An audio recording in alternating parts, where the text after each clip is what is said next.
The near-Earth asteroids, which get scattered from the asteroid belt onto Earth-crossing orbits.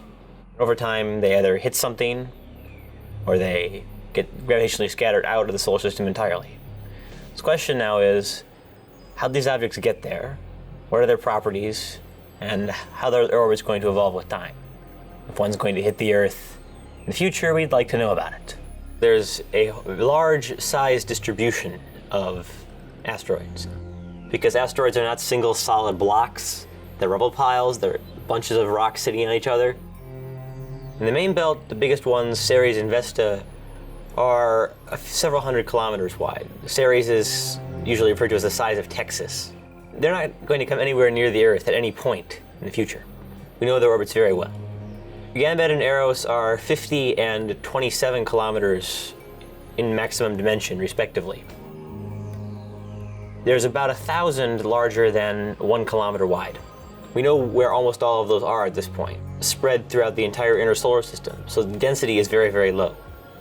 And one of those hits the Earth roughly every million years. With the current population distribution, depending on where it landed, there'd be about 1 billion fatalities.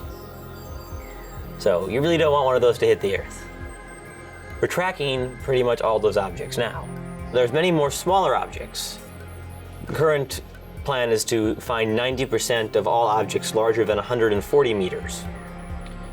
An object that size, if it hits, would flatten an area the size of a city. The last time something like that happened was the Tunguska impact in Siberia in 1908. Much smaller objects, they don't hit the ground. They burn up in the upper atmosphere. So there's not much compelling reason to go even smaller. There's exactly one that has a significant chance of hitting the Earth. It's called 1950 DA. We don't know the outcome of that encounter, which would be March 16th of 2880. We know this very precisely because the Earth has to intersect 50 DA's orbit, and it does so at exactly one point. We know where the Earth is going to be. We don't know where DA is going to be. So one of my projects now is to figure out which way DA is spinning, and then we'll be able to tell if it's going to hit or not. We use the VLBA to measure how the object spins. We combine that with the normal radar imaging, and that gives us the object's spin state and shape. We care about the spin state because of a little thing called the Yarkovsky Effect. If you have an object out in space, one side's illuminated by the sun, now you have radiation pressure, sunlight bouncing off the surface and the heat being re-radiated from it produce a reaction force and push the object. The sunlight is always straight out from the sun, but the radiation pressure from the heat coming off is determined by which part of the surface is the hottest. More light comes off that side. And so if it spins one way, it gets pushed one direction. If it spins the other way, it gets pushed different direction. And if it's spinning out of the plane of its orbit, then it can get pushed up or down.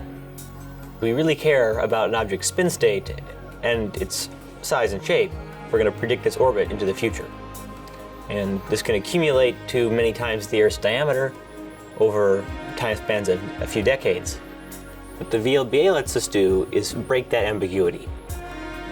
This is a technique called radar speckle tracking. The idea here is that we send out a signal, it hits the object, and now we've got little bits of echo coming back from all the different points.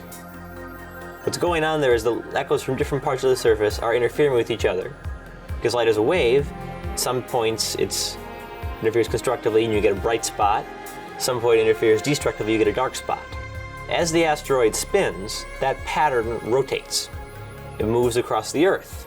And so if we've got stations spaced close enough together so that they see the same speckles, they see them at slightly different times, and we can compute the time lag between a bunch of different stations.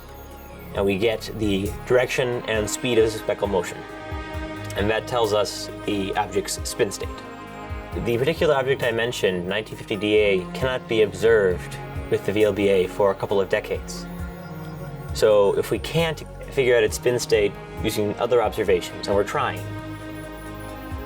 either I or somebody else will hopefully use the VLBA or whatever instrument replaces it to make those observations and tell if DA is going to hit the Earth or not.